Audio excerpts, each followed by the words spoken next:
तरह के निर्णय लिए जा रहे हैं, तो वहीं उत्तर प्रदेश के शिक्षा मित्र अब भी खाली हाथ नजर आ रहे हैं। इस वजह से उत्तर प्रदेश के शिक्षा मित्रों में काफी ज्यादा नाराजगी भी देखने को मिल रही है। इनका साफ तौर पे यही कहना है कि आखिर सरकार हमारे साथ करना क्या चाह रही है। एक तरफ जहां विद्यालयों को मर्ज करने की बात कही जा रही है, तो वहीं दूसरी तरफ शिक्षा मित्र लगातार नियमितीकरण मानदेय वृद्धि की मांग को लेकर सरकार के सामने खड़े हुए। और जब से ये विद्यालय मर्ज होने की बात निकलकर सामने आई है, तभी से ही उत्तर प्रदेश के शिक्षा मित्रों में और ज्यादा नाराजगी देखने को मिल रही है, क्योंकि इससे कहीं ना कहीं देखने को मिलेगा कि जो शिक्षक है, प्रधानाध्यापक है या रसोइया है, उनकी नौकरियों पर भी एक बड़ा खतरा मंडराने वाला है। उत्तर प्रदेश के शिक्षा मित्रों के द्वारा हर एक संभव प्रयास किया जा रहा है। जहां लखनऊ के इको गार्डन में धरना प्रदर्शन चल रहा था, इस वक्त पर वो धरना प्रदर्शन खत्म हो चुका है और यहीं पर देखने को मिला है कि उत्तर प्रदेशीय प्राथमिक शिक्षा मित्र संगठन और आदर्श समायोजित शिक्षक शिक्षा मित्र वेलफेयर एसोसिएशन, दोनों ही संगठनों के पदाधिकारियों के द्वारा लगातार शासन प्रशासन के तमाम बड़े अधिकारियों से मुलाकात की गई है, बड़े मंत्रियों से मुलाकात की गई और सबकी तरफ से एक सकारात्मक आश्वासन भी मिला है।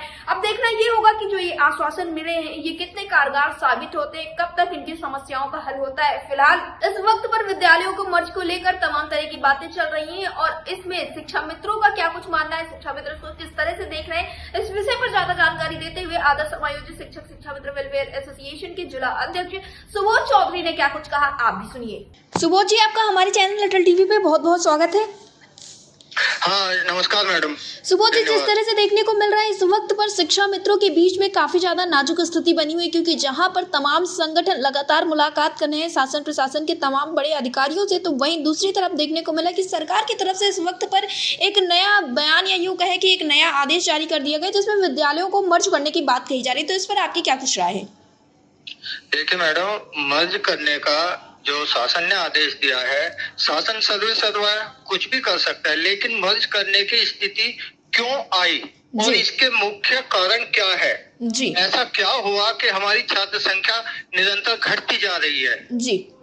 इस पर भी विचार होना चाहिए जी, है ना। और मैं आपको बताऊं मोटा सा मैडम, पूरे उत्तर प्रदेश में लगभग 98,000 गाँव है जी, और 98,000 गाँव में लगभग 98,000 ही प्रत्येक गांव में एक या दो विद्यालय ऐसे हैं जो गैर मान्यता प्राप्त अवैध स्कूलों से चल रहे हैं जी। और अगर आप न्यूनतम प्रत्येक स्कूल में 50 बच्चे भी लगाएं तो लगभग 49 लाख की यह संख्या बैठती है जो बच्चे अवैध स्कूलों में पढ़ रहे हैं जी। तो संख्या तो घटेगी जी। जब इतने गैर मान्यता प्राप्त अवैध स्कूल चल रहे हैं, सरकार को चाहिए कि पहले धरातल पे इन स्कूलों को तत्काल बंद कराए जी। हमारे स्कूलों में संख्या बढ़ जाएगी, मर्ज करने की कोई आवश्यकता ही नहीं पड़ेगी जी। सुबोध जी, तो इससे कहीं ना कहीं देखा जाए तो निजीकरण को एक हिसाब से बढ़ावा देना होगा, क्योंकि एक तरफ जहां आप लोग 10,000 रुपए के मानदेय में काम कर रहे हैं और आपके द्वारा बताया जा रहा है कि बच्चे विद्यालय में नहीं आ रहे और उन विद्यालयों में जा रहे हैं जो अवैध तरीके से चलाए जा रहे हैं, तो इससे कहीं ना कहीं सरकार तो निजीकरण को बढ़ावा देने का प्रयास कर रही है। बिल्कुल, सरकार को देखे माननीय मुख्यमंत्री जी को सच्चाई नहीं पहुंच पा रही है कि यह स्थिति क्यों आ रही है। उनके पास सिर्फ ये मैसेज जा रहा है कि प्राइमरी स्कूलों में निरंतर संख्या घटती जा रही है, उसका कारण उनको नहीं बताया जा रहा। मैं तो चाहूंगा आपके टीवी के माध्यम से कि उनके पास तक मेरी बात पहुंचे और वो धरातल पर प्रत्येक गांव में, और आपको भी मैं कहूंगा कि आपकी टीम आए, मैं आपके साथ चलूंगा। मेरा जनपद मेरठ है और जनपद मेरठ में रोहटा ब्लॉक है, मैं आपको प्रत्येक गांव में लेके चलता हूं। आप अपने कैमरे में पूरी कैद करिए हर चीज को और दिखाइए कि छात्र संख्या घटने का मुख्य कारण आखिर है क्या। अवैध स्कूल चल रहे हैं जी।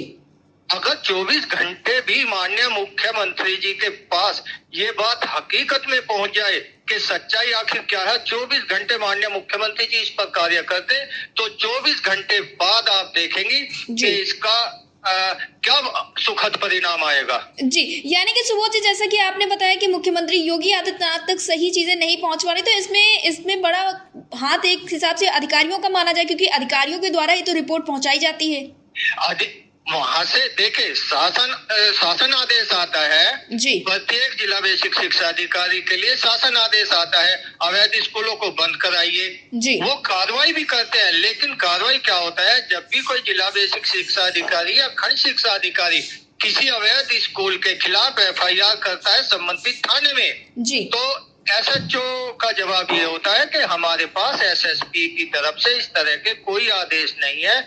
यदि SSP महोदय के आदेश हमारे पास आएंगे जी। तो हम उस स्कूल को बंद कराने के लिए पुलिस बल का प्रयोग करेंगे। जी तो सुबोध जी, क्या आप लोग इसका विरोध करने के लिए कोई रणनीति बना रहे हैं या कुछ आप लोगों ने सोच के रखा है कि किस तरह से इसका विरोध किया जाएगा? क्योंकि ये कहीं ना कहीं बड़ा घातक साबित हो सकता है, क्योंकि अगर विद्यालय मर्ज होंगे तो इससे जो नए नौजवान हैं उनकी नौकरियों पर भी खतरा मंडराएगा और जो लोग वहाँ पे कार्यरत हैं उनके लिए भी एक बड़ी मुश्किल पैदा हो सकती है, क्योंकि विद्यालय मर्ज होंगे तो रोजगार में कमी देखने को मिलेगी।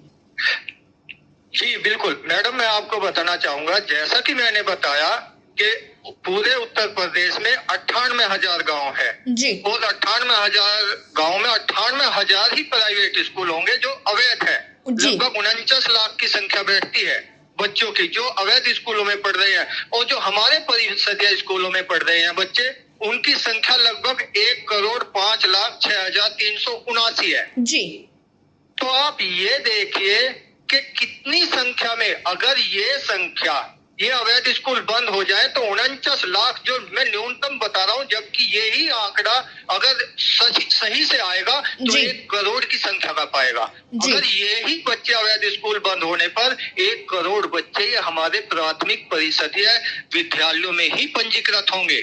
जी कोई भी स्कूल मर्जर करने की आवश्यकता नहीं पड़ेगी। जी लेकिन सुबोध जी, सरकार की तरफ से तो एक बात और कही गई है कि अगर विद्यालय मर्ज होंगे तो सुविधाएं हाईटेक तरीके की दी जाएंगी, अच्छी सुविधाएं होंगी और जो शिक्षा है वो सुचारू रूप से चलेगी, जबकि आपके द्वारा बताया जा रहा है कि जब बच्चे ही नहीं है तो आप लोग पढ़ाएंगे क्या? बिल्कुल मैडम, मैं पर्सनली अपने स्कूल की, मेरे यहाँ 2020-21 में 350 बच्चे पंजीकृत थे। जी मेरे गांव में खुद एक अवैध स्कूल खुल गया, जो कि कोई भी अधिकारी, मैं चैलेंज करता हूँ, कोई भी अधिकारी प्रदेश स्तर से जिला स्तर तक उस स्कूल की जांच करे, कहीं भी मानक नहीं है। एक ऐसे हो रहा है, पहले जूनियर स्कूल के पास चलता था, वो बिल्डिंग ध्वस्त होगी, अवैध था, फिर गांव में अंदर आंगनवाड़ी के वहां पर चलने लगा, उसने भगा दिया। अब एक निजी मकान में 2 कमरों के मकान में स्कूल चल रहा है। आज वर्तमान में उस स्कूल के खुलने से मेरे यहाँ की संख्या 198 रह गई है। जी और ऐसे ही पते घटते जा रहे हैं। जी सुबोध जी, अटल टीवी से जुड़ने के लिए धन्यवाद। धन्यवाद मैडम।